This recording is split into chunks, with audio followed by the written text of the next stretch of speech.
Llevé a mi hija al hospital para su próxima ronda de quimioterapia cuando el doctor nos detuvo y dijo, tu hija nunca tuvo cáncer. Miré a mi hija, que claramente estaba débil, calva y delgada después de meses de tratamiento, y le dije a la nueva oncóloga que tenía que estar equivocada. Ella giró la pantalla de su computadora hacia mí. No había tumores, no había células cancerosas, nada. Ni en los escáneres de hoy ni en ninguna prueba anterior de los últimos 6 meses. Sentí que el suelo se abría bajo mis pies. Eso es imposible. Y mírala, se está muriendo. La doctora frunció el ceño ante los archivos. Tu doctor original está de licencia, y estos registros están incompletos, pero nunca ha habido un solo marcador de cáncer. ¿Qué medicamentos está tomando? Mi hija habló con su voz pequeña. Solo vitaminas. La doctora sacudió la cabeza. Las vitaminas no causarían esto. Tráeme todo lo que consume. Comida, bebidas, suplementos, todo. Voy a correr paneles toxicológicos extensos. Garabateó su número en un pedazo de papel. Llámame en el segundo en que algo parezca mal. Salí del hospital temblando mientras miraba a mi pequeña. Si no tiene cáncer, ¿por qué mi hija se estaba muriendo? Destrocé nuestro botiquín esa noche y llevé todo a la doctora en 2 bolsas de supermercado. La prueba reveló nada inusual en las botellas mismas, pero los análisis de sangre de mi hija mostraban niveles misteriosos de toxinas que no deberían estar allí. Así que empecé a traer muestras de comidas que teníamos en casa. Estaba desesperado. Mientras esperaba más resultados de pruebas, me encontré desplazándome por la página de redes sociales de mi esposa, donde publicaba videos conmovedores del viaje de recuperación de mi hija. Siempre estuve agradecido por el apoyo que dio, especialmente la página de recaudación de fondos que nos ayudó mucho durante los meses. Continué desplazándome por los comentarios, esperando que el apoyo ayudara a mantener mi mente alejada de las cosas, cuando noté algo extraño. Una persona, un hombre llamado Carlos, seguía comentando en cada publicación con los mismos mensajes horribles. No donen. Esto es una estafa. No confíen en ella. Y pensé, ¿qué clase de persona retorcida haría esto en una página de recaudación de fondos para cáncer? En mi ira, hice clic en el perfil. Le envié un mensaje preguntando, amigo, ¿cuál es el gran problema? ¿Por qué dejas comentarios como este en la página de mi esposa e hija? Respondió casi instantáneamente. ¿Tu esposa? Encuéntrate conmigo mañana en el McDonald's con el Playground. No le digas a ella. Fui al restaurante de comida rápida solo, y encontré a Carlos en la esquina mirando por la ventana con ojos huecos. Tu hija no tiene cáncer, ¿verdad? Preguntó antes de que pudiera siquiera sentarme frente a él.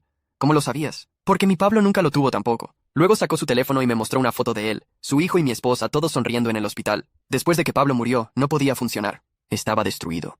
Pero algo me seguía molestando sobre lo rápido que todo sucedió al final. Así que pagué por un cribado toxicológico privado en algunas de sus pertenencias. Había guardado cabello de su cepillo, dientes de leche que perdió durante el tratamiento. Sus manos temblaban. Fue envenenado, y lo descubrí demasiado tarde. Antes de que pudiera hacer más preguntas, mi teléfono sonó. Era la doctora. Puse la llamada en altavoz. Hola. Los resultados toxicológicos llegaron. Tu hija tiene metato y arsénico en su sistema. Está siendo envenenada sistemáticamente. Lo hemos cruzado con todo lo que nos diste, y encontramos trazas en el cereal. Señor, por favor, traiga a su hija de vuelta al hospital lo antes posible para tratamiento. Carlos golpeó su puño en la mesa cuando colgó. Lo sabía. He estado tratando de advertir a la gente, pero todos piensan que soy solo un padre en duelo que ha perdido la cabeza. Comenzó a lagrimear. Es una enfermera. Trabajó en oncología pediátrica por 5 años antes de que nos conociéramos. Sabía exactamente qué dosis causarían los síntomas de cáncer. Se inclinó hacia adelante. Necesitas atraparla en el acto. Instala cámaras, documenta todo, obtén un video de ella haciéndolo. Sin prueba, se escapará de nuevo, justo como lo hizo con Pablo.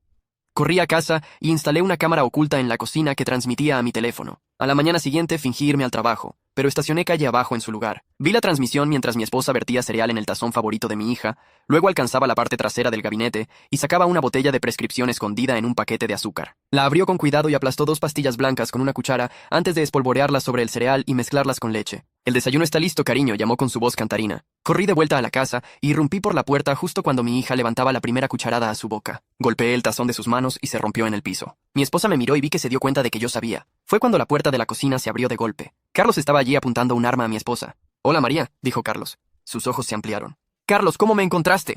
He estado esperando tanto por esto.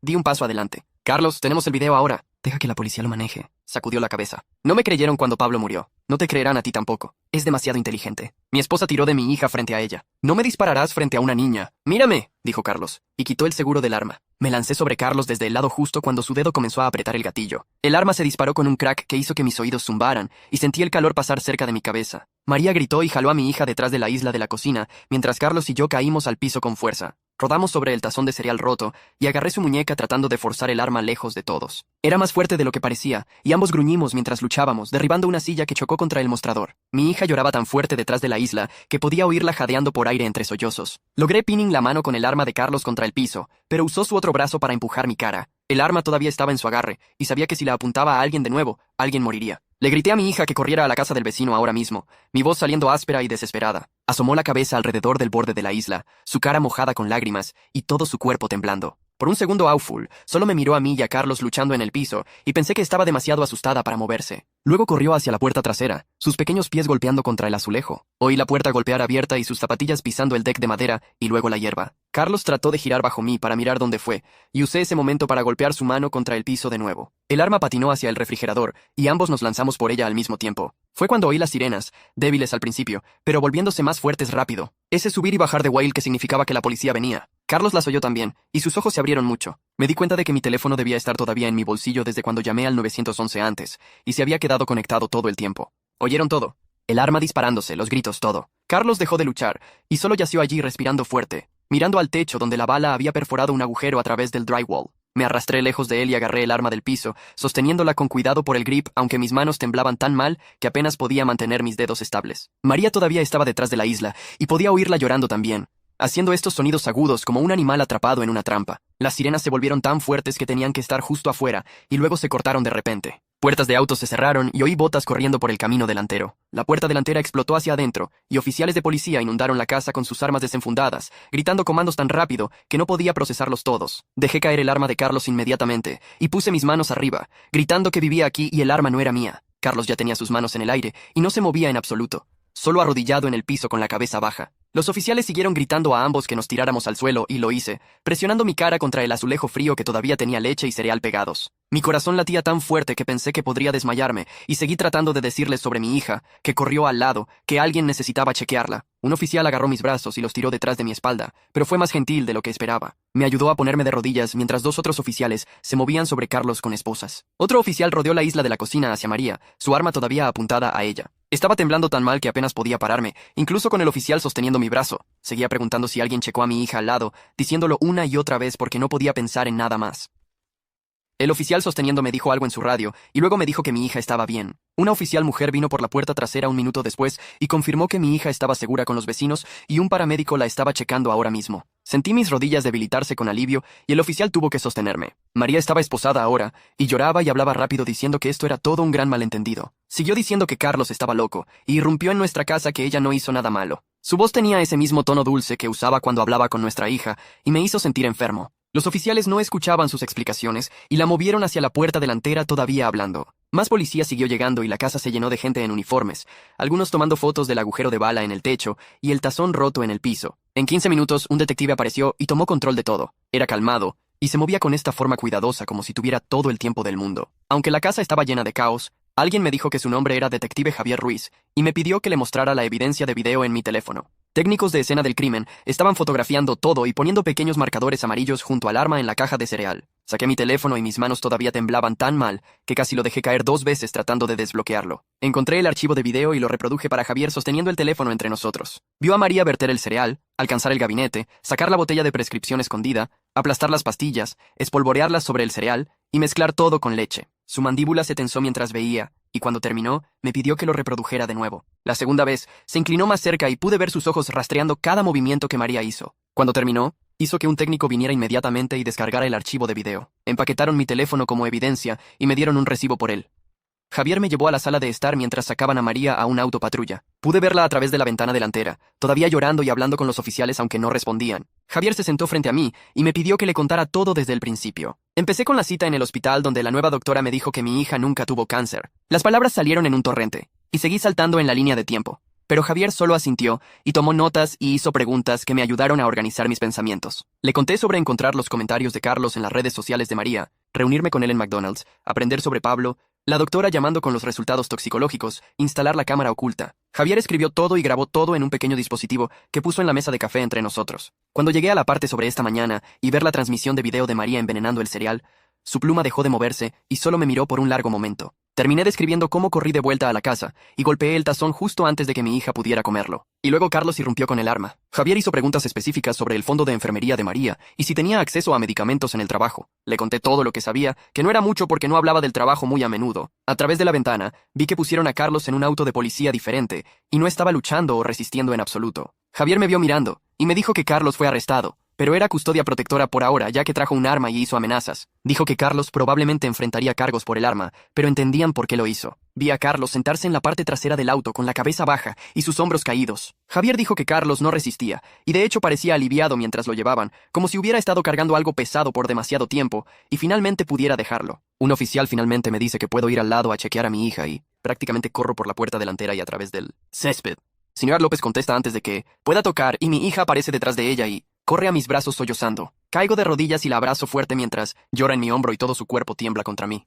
Señora López, es una mujer mayor que vive sola y parece bastante sacudida. Ella misma con sus manos temblando mientras pregunta si estamos todos bien. Le digo que sí y le agradezco por cuidar de mi hija y solo asiente, y dice que está contenta de ayudar. Mi hija no me suelta y sigue preguntando qué pasó y dónde fue mamá, y le digo que todo va a estar bien ahora. El paramédico que la checó antes viene y pregunta si puede mirarla de nuevo, y asiento mientras todavía sostengo su mano. Checa su pulso y mira sus ojos y escucha su respiración con su estetoscopio. Me dice que sus signos vitales son estables, pero realmente piensa que deberíamos ir directo al hospital para observación dada lo que ha pasado. Estoy de acuerdo inmediatamente sin siquiera pensarlo, y la levanto aunque se está volviendo demasiado grande para cargarla. Entierra su cara en mi cuello y envuelve sus brazos alrededor de mí, y puedo sentir sus lágrimas, empapando el cuello de mi camisa.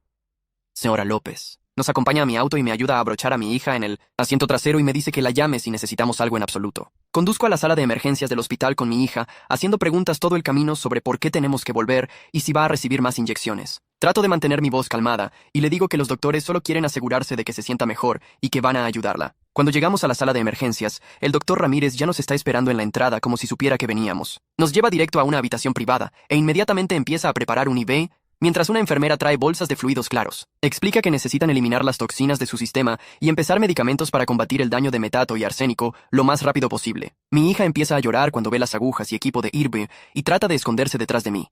Está aterrorizada de todas las agujas y monitores, después de meses pensando que tenía cáncer y pasando por tantas pruebas. Sigue preguntando dónde está mamá y por qué esto está pasando. Y no sé qué decirle todavía. No puedo solo decir que su madre la estaba envenenando porque solo tiene 7 años. ¿Y cómo explicas algo así a una niña? Así que solo sostengo su mano fuerte y prometo que se va a sentir mejor. Pronto y que los doctores van a cuidarla. Bien. Doctor Ramírez es paciente y gentil mientras empieza el cuarto. Y mi hija aprieta mi mano tan fuerte que duele, pero no me alejo. La enfermera conecta los monitores y mi hija se estremece cada vez que uno de ellos pita o hace un sonido. Una mujer en ropa profesional entra a la habitación y se presenta como Elena Vargas del Departamento de Trabajo Social del hospital. Pregunta si puede hablar conmigo en privado por un momento y miro a mi hija que finalmente está empezando a calmarse un poco. Elena me saca justo afuera de la habitación donde todavía puedo ver a mi hija a través de la ventana. Explica que CPS ha sido notificado sobre la situación y estará involucrado de ahora en adelante. Su voz es gentil pero firme cuando me dice que esto es procedimiento estándar cuando una niña ha sido deliberadamente herida por un padre. Siento mi estómago caer porque sé que esto significa más entrevistas e investigaciones y gente cuestionando todo. Elena debe ver la mirada en mi cara porque rápidamente agrega que esto es para proteger a mi hija y asegurarse de que esté segura. Dice que un trabajador de caso vendrá mañana para hablar con ambos y evaluar la situación. Asiento y le digo que entiendo, aunque mi cabeza da vueltas con todo lo que está pasando. De vuelta en la habitación, una enfermera me da un clipboard con formas de consentimiento para tratamiento de emergencia y trato de enfocarme en leerlas. Las palabras se borran juntas mientras trato de procesar todo lo que pasó en las últimas 2 horas. Mis manos tiemblan tan mal que cuando trato de firmar mi nombre, parece un garabato de niño, todo torcido y desordenado. Elena nota y viene a estudiar el clipboard para mí para que pueda terminar de firmar. Toma las formas y me dice que estará checando regularmente y que le diga si necesitamos algo. Mi hija está acostada en la cama del hospital ahora con el cuarto en su brazo y parece tan pequeña y asustada. Tiro una silla justo al lado de su cama y sostengo su otra mano y le digo que no me voy a ninguna parte. Esa tarde, detective Javier viene de vuelta al hospital para tomar una declaración formal de mí. Lleva bolsas de evidencia, y puedo ver la caja de cereal y la botella de prescripción dentro de ellas a través del plástico claro. Las encontró en nuestro gabinete de cocina, exactamente donde María las mantuvo escondidas detrás del azúcar. Javier configura un pequeño dispositivo de grabación en la mesa y me pide que empiece desde el principio y le cuente todo. Lo llevo a través de toda la línea de tiempo, empezando con la cita de la nueva oncóloga donde me dijo que mi hija nunca tuvo cáncer. Las palabras salen en un torrente y sigo saltando en la historia, pero Javier solo asiente y toma notas. Me pide que vaya más despacio y pase paso a paso, así que retrocedo y empiezo de nuevo. Le cuento sobre los resultados toxicológicos y reunirme con Carlos en McDonald's y aprender sobre Pablo. Describo instalar la cámara oculta y ver la transmisión de video esta mañana de María, aplastando pastillas en el cereal. Javier graba todo y hace preguntas detalladas sobre el fondo de enfermería de María y si tenía acceso a medicamentos en el trabajo. Le digo que trabajó en oncología pediátrica por 5 años antes de que nos conociéramos y que sabía exactamente qué drogas causarían síntomas de cáncer. Lo escribe y hace más preguntas sobre cuánto tiempo habían estado pasando los síntomas y qué doctores vimos. Cuando terminé, Javier me dice que María está siendo retenida sin fianza en cargos de intento de asesinato. Las palabras me golpean fuerte, aunque sabía que venía. Dice que Carlos está en custodia en cargos de armas, pero está cooperando plenamente con la investigación. Javier explica que el DEA querrá reunirse conmigo mañana para discutir el caso y qué viene después. Dice que tienen evidencia fuerte con el video y la evidencia física y el testimonio de Carlos sobre Pablo. Le pregunto qué pasa ahora y me dice que me enfoque en la recuperación de mi hija y que ellos manejarán el lado legal. Antes de irse, me da su tarjeta de nuevo y me dice que lo llame directamente si recuerdo algo más o si algo parece mal. Esa noche, trato de dormir en la silla al lado de la cama de hospital de mi hija, pero sigo despertando de golpe cada vez que un monitor pita. Mi hija está inquieta y febril del tratamiento y sigue moviéndose bajo las mantas. Me levanto cada pocos minutos para checarla y asegurarme de que todavía respira. Las enfermeras vienen regularmente para checar sus signos vitales y ajustar el acreuto, y cada vez que lo hacen, mi hija despierta confundida y asustada. Alrededor de las 3:00 de la mañana, finalmente cae en un sueño más profundo, y veo su pecho subir y bajar en la luz tenue de los monitores. No puedo dejar de pensar en lo cerca, que estuvimos de perderla y cómo no vi lo que María estaba haciendo justo frente a mí por meses. El sol de la mañana me despierta a través de las persianas de la habitación del hospital, y me doy cuenta de que dormí quizás 2 horas en total. Una mujer en traje gris toca el marco de la puerta y se presenta como Sofía Mendoza de Servicios de Protección Infantil. Tira una silla al lado de la mía y pone una carpeta en su regazo mientras explica que necesita entrevistarme sobre lo que pasó y asegurarse de que mi hija estará segura de ahora en adelante. Asiento y empieza a hacer preguntas sobre nuestra vida en casa y el comportamiento de María y cuánto tiempo habían estado pasando los síntomas. Respondo todo lo más honestamente que puedo y saco el video en mi teléfono mostrando a María aplastando pastillas en el cereal. Sofía lo ve 2 veces y toma notas en su carpeta. Me dice que necesitará entrevistar a mi hija separadamente cuando se sienta mejor, y mi estómago se retuerce en nudos al pensamiento de extraños cuestionándola sobre esto. Sofía debe ver mi cara porque me asegura que un psicólogo infantil estará presente, y serán gentiles. Cierra su carpeta y dice que volverá mañana para checarnos antes de dejar la habitación. Alrededor del mediodía, un trabajador del hospital me lleva a una pequeña sala de conferencias donde la asistente del fiscal de distrito Laura Gómez está esperando con archivos esparcidos por la mesa. Es más joven de lo que esperaba, con ojos agudos, y va directo al negocio exponiendo toda la evidencia que tienen hasta ahora. Explica que el fondo de enfermería de María en realidad fortalece su caso porque prueba que sabía exactamente lo que estaba haciendo y lo planeó con cuidado. Laura pregunta si sabía sobre Carlos y su hijo Pablo antes de que todo esto pasara. Explico cómo encontré a Carlos a través de los comentarios enojados que seguía dejando en la página de recaudación de fondos de María y cómo nos reunimos en McDonald's, donde me contó sobre Pablo siendo envenenado también. Laura escribe esto y dice que el caso de Carlos ayudará a establecer un patrón que hace las acciones de María aún peores a los ojos de la ley. Me dice que el juicio no pasará por varios meses, pero tienen suficiente evidencia para mantener a María encerrada sin fianza. Después de la reunión, vuelvo a la habitación de mi hija donde el doctor Ramírez está checando sus monitores. Me dice que el tratamiento está funcionando y sus niveles de toxinas están bajando, pero necesitará quedarse en el hospital por al menos una semana, quizás más. Sus funciones de hígado y riñón tomaron un golpe de meses de veneno y necesitan vigilarla de cerca para asegurarse de que no haya daño permanente. Le agradezco y me da una palmada en el hombro antes de irse. Salgo al pasillo para llamar a mi jefe y explicar que no volveré al trabajo por un tiempo. Es comprensivo y me dice que tome todo el tiempo que necesite, pero puedo oír la preocupación en su voz sobre cuánto tiempo estaré fuera. El dinero ya estaba apretado antes de todo esto, y ahora no tengo idea de cómo pagaremos las facturas médicas que siguen acumulándose. Cuelgo y vuelvo a la habitación donde mi hija está empezando a despertar. Me mira con ojos amplios llenos de confusión y algo que parece traición. Sacude la cabeza y dice: «Mamá la cuida y la ama y nunca la lastimaría». No lo empujo o argumento, porque sé que esto es demasiado para que entienda ahora. Solo la abrazo mientras llora y se mece adelante y atrás pidiendo a su mamá una y otra vez. Una enfermera entra para checarnos, pero retrocede en silencio cuando ve a mi hija sollozando. Toma casi una hora antes de que finalmente se agote y vuelva a dormir con lágrimas todavía mojadas en sus mejillas. Mi teléfono suena más tarde esa tarde y es detective Javier llamando con una actualización. Me dice que ejecutaron una orden de búsqueda en nuestra casa esta mañana y encontraron más evidencia que le hace enfermar el estómago. María mantuvo un diario escondido en el closet del dormitorio donde documentaba cada síntoma que mi hija mostró y cómo ajustaba las dosis de veneno basadas en los resultados. También encontraron un segundo alijo de medicamentos escondido dentro de una caja de tampones en el gabinete del baño. La voz de Javier suena disgustada mientras describe leer las notas de María sobre calcular la cantidad perfecta para mantener a mi hija enferma, pero no matarla directamente. Dice que enviaron todo al toxicólogo forense para análisis y me llamará cuando tengan más información. Le agradezco y cuelgo sintiéndome nauseoso al pensamiento de María, escribiendo sus planes como algún tipo de experimento enfermo. Al día siguiente, Javier llama de nuevo para decirme que el toxicólogo Marcos Herrera terminó de examinar toda la evidencia. Marcos confirmó que el patrón de dosificación coincide con el clásico Munchausen, por poder donde un cuidador hace enfermar a alguien para obtener atención y simpatía. Encontró que María sabía exactamente lo que estaba haciendo y calibró cuidadosamente el envenenamiento para imitar síntomas de cáncer sin matar a mi hija demasiado rápido. Marcos testificará en el juicio sobre cómo María usó su conocimiento médico para causar máximo sufrimiento mientras mantenía plausibilidad negable por meses. Javier dice que esta evidencia combinada con el video y el testimonio de Carlos sobre Pablo hace su caso extremadamente fuerte. Me siento en la silla del hospital después de que la llamada termina y veo a mi hija dormir pacíficamente por primera vez en meses, y no puedo dejar de pensar en lo cerca que estuvimos de perderla para siempre. Me siento en la silla del hospital después de que la llamada termina y veo a mi hija dormir pacíficamente por primera vez en meses, y no puedo dejar de pensar en lo cerca que estuvimos de perderla para siempre. 2 días después, mi teléfono suena mientras ayudo a mi hija a comer el almuerzo en su habitación del hospital. Es Javier llamando para decirme que alguien de la oficina del abogado de Carlos quiere pasar un mensaje. Carlos quiere disculparse por traer el arma y poner a mi hija en peligro durante la confrontación. Aprieto el teléfono más fuerte y le digo a Javier que no estoy listo para hablar con Carlos todavía, porque todavía estoy enojado sobre lo cerca que estuvo de hacer todo peor. ¿Qué si el arma se hubiera disparado diferente? ¿Qué si mi hija hubiera sido golpeada? ¿Qué si todo hubiera terminado ahí en nuestra cocina?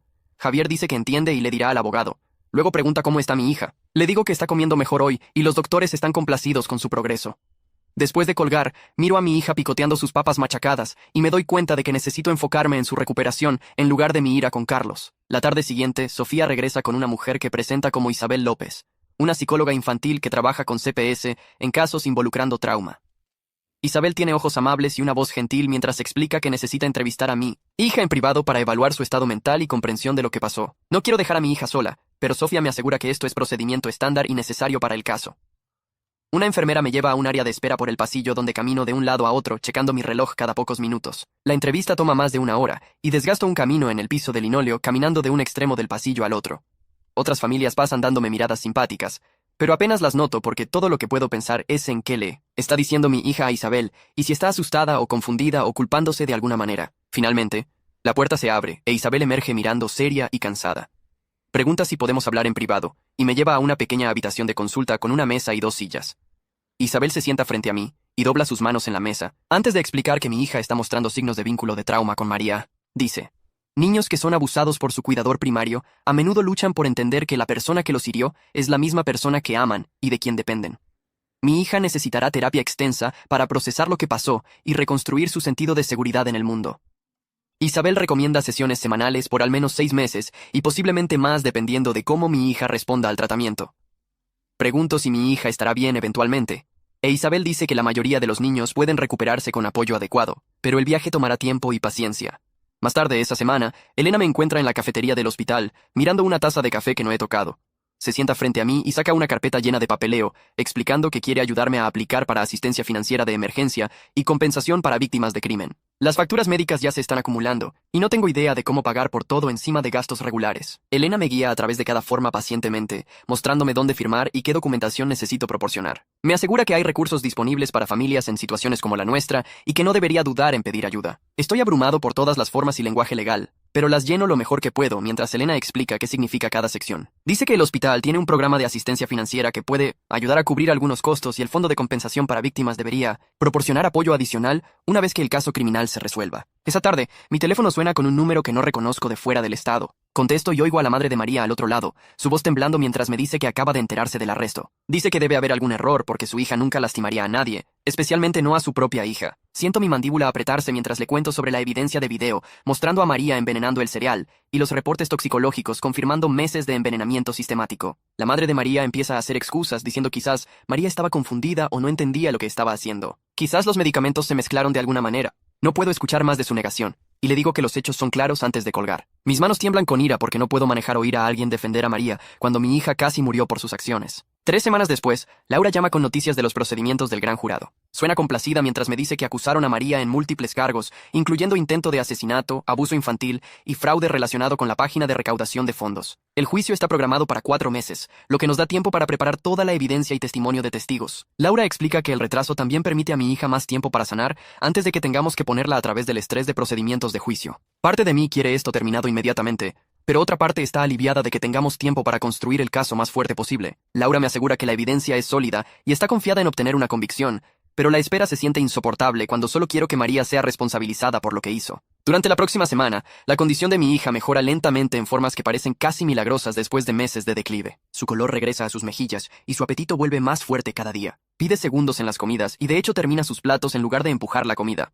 Dr. Ramírez la examina durante rondas matutinas y me dice que es cautelosamente optimista sobre su progreso. Advierte que necesitará monitoreo regular para posibles efectos a largo plazo en su hígado y riñones del envenenamiento prolongado. El daño podría no aparecer por años y necesitará permanecer vigilante sobre su salud de ahora en adelante. Pero verla sentada en la cama coloreando, y de hecho sonriendo, me hace sentir esperanzado por primera vez desde que esta pesadilla comenzó. Unos días después, Javier pasa por el hospital con un sobre que dice es de Carlos. Lo tomo reluctantemente y espero hasta que Javier se va antes de abrirlo. Dentro hay una carta manuscrita donde Carlos se disculpa por sus acciones y explica su duelo por Pablo. Escribe que debería haber ido a la policía con sus sospechas años atrás en lugar de solo publicar advertencias en línea que nadie creyó. Dice que se volvió desesperado y enojado, viendo a María salirse con la suya matando a su hijo, y no podía dejar que pasara de nuevo. La carta es cruda y dolorosa de leer porque puedo sentir su angustia en cada palabra. Carlos admite que traer el arma fue equivocado, y está agradecido de que nadie saliera herido por sus acciones. Dice que espera que mi hija se recupere completamente, y que pueda perdonarlo algún día por ponerla en peligro. Me siento con la carta por 2 días antes de finalmente escribir de vuelta. Le digo a Carlos que no estoy listo para perdonarlo por traer el arma a mi casa y amenazar con violencia frente a mi hija. Pero reconozco que trató de advertir a la gente cuando nadie más escucharía, y sus advertencias finalmente me ayudaron a ver la verdad antes de que fuera demasiado tarde. Escribo sobre el progreso de mi hija, y cómo está ganando peso y fuerza de vuelta cada día. Le agradezco por ayudarme a entender lo que María estaba haciendo, aunque sus métodos fueron peligrosos y equivocados. No sé si alguna vez seremos amigos, pero reconozco que sufrió una terrible pérdida, y trató de prevenir que lo mismo le pasara a mi familia. Le doy la carta a Javier para entregar y espero que le traiga a Carlos alguna pequeña medida de paz. La semana siguiente, Sofía completa su evaluación y programa una reunión para discutir sus recomendaciones. Se sienta frente a mí en una sala de conferencias en el hospital y revisa sus hallazgos. Sofía dice que recomienda que retenga custodia completa con requisitos de visitación supervisada si María alguna vez es liberada de prisión. Explica que he demostrado mi habilidad para proteger a mi hija y responder apropiadamente a la crisis. Sofía está confiada en mi crianza, pero quiere chequeos regulares durante el próximo año para monitorear nuestra situación y asegurarse de que mi hija continúe recibiendo cuidado y terapia adecuados. Archivará su reporte con la corte y se convertirá en parte de los procedimientos de custodia que pasarán junto al juicio criminal. Siento alivio lavarme sabiendo que Sofía apoya mantener a mi hija conmigo porque perder custodia encima de todo lo demás destruiría lo que queda de nuestra familia. El hospital empezó planeación de alta 3 días después de que los resultados de pruebas de mi hija mostraran suficiente mejora. Elena se reunió conmigo en una pequeña sala de conferencias y esparció un montón de papeleo por la mesa. Explicó que mi hija necesitaría visitas de salud en casa 2 veces por semana por el primer mes para monitorear su recuperación. Firmé forma tras forma mientras Elena hacía llamadas para programar citas con especialistas. Programó seguimientos con un doctor de riñón, un especialista de hígado y un nutricionista que ayudaría a reconstruir la fuerza de mi hija. Las citas llenaron los próximos 2 meses en un calendario que Elena imprimió para mí. Las resaltó cada una en diferentes colores y explicó qué pruebas pasarían en cada visita. Me sentí abrumado mirando todas esas cajas coloreadas, pero asentí y tomé notas en todo lo que dijo. Elena también me dio números de emergencia y me dijo que llamara inmediatamente si mi hija mostraba algún signo de empeorar. Antes de que pudiéramos dejar el hospital, Isabel pasó por la habitación con una carpeta llena de papeles. Se sentó en el borde de la cama de mi hija y habló conmigo sobre qué venía después. Isabel explicó que mi hija necesitaría terapia continua para procesar lo que pasó y que el trauma se muestra de diferentes maneras en niños. Me dio una lista de señales de advertencia para vigilar como pesadillas, cambios en el comer, tener miedo de ciertos lugares o personas y actuar más joven que su edad. Isabel recomendó sesiones de terapia semanales y dijo, mi hija debería ver a alguien que trabaja específicamente con niños que pasaron por trauma médico. También sugirió que yo obtenga consejería para mí mismo, porque ver a tu hija casi morir deja marcas. También, prometí que lo investigaría, pero honestamente solo estaba enfocado en llevar a mi hija a casa y mantenerla segura. Elena volvió con instrucciones de alta y nos ayudó a empacar las pocas cosas que teníamos en la habitación. Mi hija estaba callada mientras caminábamos al auto, sosteniendo fuerte mi mano. El viaje a casa se sintió extraño después de pasar tanto tiempo en el hospital. Cuando entramos al driveway, noté que la puerta delantera parecía normal, pero mis manos temblaron poniendo la llave en la cerradura. Dentro todo estaba limpio. Demasiado limpio. La gente de escena del crimen había removido todo el vidrio roto y limpiado la cocina. Pero cuando miré arriba, pude ver el agujero de bala en el techo justo encima de donde Carlos había estado parado. Mi hija lo vio también, y dejó de caminar. Traté de bloquear su vista, pero ya lo había visto, y su cara se puso pálida. Le dije que no teníamos que quedarnos aquí mucho, y empecé a pensar en qué tan rápido podía encontrarnos un nuevo lugar. Esta casa tenía demasiados malos recuerdos ahora. Cada habitación me recordaba lo que María hizo y lo cerca que estuvimos de perder todo. Decidí justo entonces que necesitábamos mudarnos lo antes posible. Mi hija me siguió de habitación en habitación mientras checaba para asegurarme de que todo estuviera bien. No me dejaba fuera de su vista ni siquiera por un segundo. Cuando fui al baño, se paró afuera de la puerta. Cuando fui a buscar algo de mi dormitorio, vino conmigo. A la hora de la cena, hice pasta simple, pero miró su plato sin comer. Preguntó si la comida era segura, y me di cuenta de que estaba asustada de que yo podría envenenarla también. Tuve que mostrarle cada ingrediente, dejarla ver abrir cada paquete y dejarla verme cocinar todo. Incluso entonces, solo comió unos pocos bocados. A la mañana siguiente, Javier llamó mientras hacía el desayuno. Me dijo que el viejo empleador de María en la sala pediátrica finalmente le respondió con información. Confirmaron que a María se le pidió renunciar 3 años atrás, después de que surgieran preocupaciones sobre su comportamiento con pacientes. Javier dijo que el hospital no le daría detalles al principio, pero eventualmente admitió que hubo quejas de otras enfermeras sobre María pasando demasiado tiempo con ciertos niños enfermos. Nada fue formalmente documentado o reportado a autoridades. Solo la dejaron irse en silencio. Sentí ira quemar a través de mí mientras Javier hablaba. El hospital la dejó irse en lugar de investigar lo que estaba haciendo. Si hubieran investigado, podrían haber descubierto qué pasó con Pablo. Podrían haberla detenido antes de que llegara a mi hija. Javier dijo que estaban investigando si el hospital podía ser responsabilizado, pero su enfoque principal era construir el caso criminal contra María.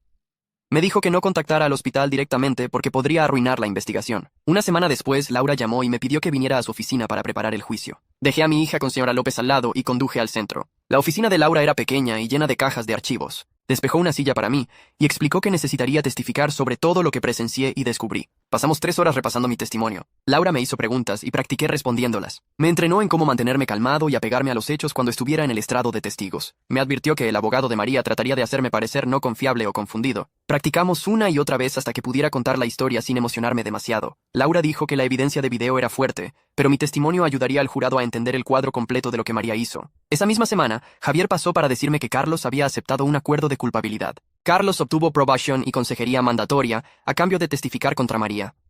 Javier dijo que Carlos estaba arrepentido por traer el arma y había estado ayudándolos a construir el caso. Carlos les dio detalles sobre el caso de Pablo, que mostraron un patrón claro en cómo María operaba. La información que Carlos proporcionó hizo la evidencia contra María aún más fuerte. Todavía me sentía conflictuado sobre Carlos, pero entendía que estaba tratando de hacer las cosas bien. 2 semanas después de volver a casa del hospital, mi hija tuvo su primera cita de terapia con Isabel. La llevé a la oficina y me senté en la sala de espera sintiéndome nervioso. La sesión duró casi 1 hora y seguí checando mi reloj. Cuando la puerta finalmente se abrió, mi hija salió mirando cansada pero bien. Isabel la acompañó a mí y me dio un pequeño asentimiento que parecía alentador. Programó otra cita para la semana siguiente. En el viaje a casa, mi hija estaba callada, pero sostuvo mi mano. Mientras tanto, facturas médicas empezaron a llegar por correo. Sobres gruesos venían cada pocos días con cargos por tratamiento de emergencia, estancias en hospital, pruebas y medicamentos. Usé todo mi permiso por enfermedad y tiempo de vacaciones del trabajo. El dinero de recaudación de fondos que María recolectó estaba congelado como evidencia, así que no podía accederlo para pagar nada. Tuve que aplicar para asistencia pública solo para mantenernos. Llené formas para estampillas de comida y planes de pago médico. El estrés financiero se añadió a todo lo demás que estábamos lidiando. Me acostaba despierto por la noche haciendo matemáticas en mi cabeza, tratando de figurar cómo lo haríamos a través de los próximos meses. Semanas después, Laura llamó para decirme que la fecha del juicio estaba programada para 2 meses y necesitaba estar listo. Las próximas semanas pasaron en un borrón de preparación y ansiedad. Llevé a mi hija a terapia 2 veces por semana y la vi lentamente empezar a confiar de nuevo. Preguntó sobre el juicio y traté de explicarlo en formas que pudiera entender sin asustarla más. El día que el juicio empezó, dejé a mi hija en la casa de señora López y conduje al tribunal con mis manos temblando en el volante. El courtroom era más pequeño de lo que esperaba y lleno de gente que no conocía. Me senté detrás de Laura en la mesa del fiscal y traté de respirar normalmente. La selección del jurado tomó 2 días y luego el juicio realmente comenzó. Laura presentó la evidencia de video primero, y el courtroom se quedó en silencio mientras todos veían a María aplastar esas pastillas y mezclarlas en el cereal. Varios jurados parecieron enfermos. Luego vino el testimonio médico sobre el envenenamiento y lo que le hizo al cuerpo de mi hija. Dr. Ramírez explicó el daño a órganos y los meses de sufrimiento innecesario. Tuve que dejar el courtroom 2 veces porque no podía manejar o oír los detalles de nuevo. En el tercer día, Carlos tomó el estrado. Llevaba un traje que parecía demasiado grande en él, y sus manos temblaban mientras era juramentado. Laura le preguntó sobre Pablo, y la voz de Carlos se quebró mientras describía los días finales de su hijo. Habló sobre la pérdida de cabello y debilidad, y cómo Pablo le había rogado que hiciera parar el dolor. El jurado parecía horrorizado. Carlos explicó cómo descubrió el envenenamiento demasiado tarde, y cómo trató de advertir a la gente sobre María.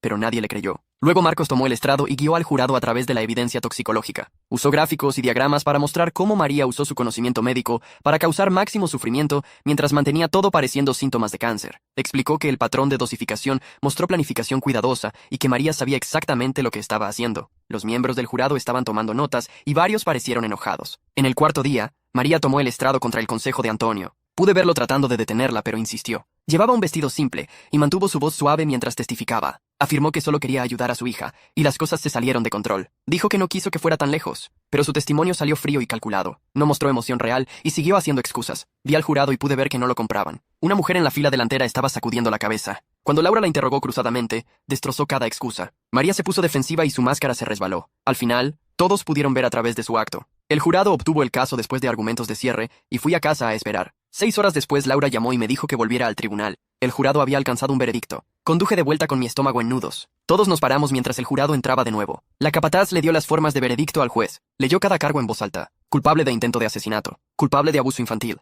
Culpable de fraude. Culpable en todos los cargos. María no mostró emoción en absoluto mientras los veredictos eran leídos. Solo se sentó allí mirando al frente como si nada importara, pero sentí algo levantarse de mi pecho. Sería responsabilizada. Antonio pidió fianza pendiente sentencia, pero el juez la negó. María fue llevada en esposas y finalmente me permití respirar. 3 semanas después volvimos para sentencia. Laura me hizo preparar una declaración de impacto en la víctima. Me paré en el podio y leí de mis notas sobre cómo el envenenamiento afectó la salud física y mental de mi hija. Describí las estancias en hospital y el miedo y las pesadillas que todavía tiene. Hablé sobre cómo se estremece cuando le doy comida y pregunta si es segura para comer. Mi voz tembló, pero lo superé. El juez escuchó con cuidado y tomó notas. Luego anunció la sentencia. 25 años en prisión con tratamiento de salud mental mandatorio, pérdida permanente de licencia de enfermería, no contacto con mi hija nunca. María todavía no mostró reacción. Fue llevada y supe que finalmente terminó. Después de la sentencia, recogí a mi hija de la casa de señora López y condujimos al parque. Nos sentamos en los columpios juntos y preguntó si estábamos seguros ahora. Le prometí que sí.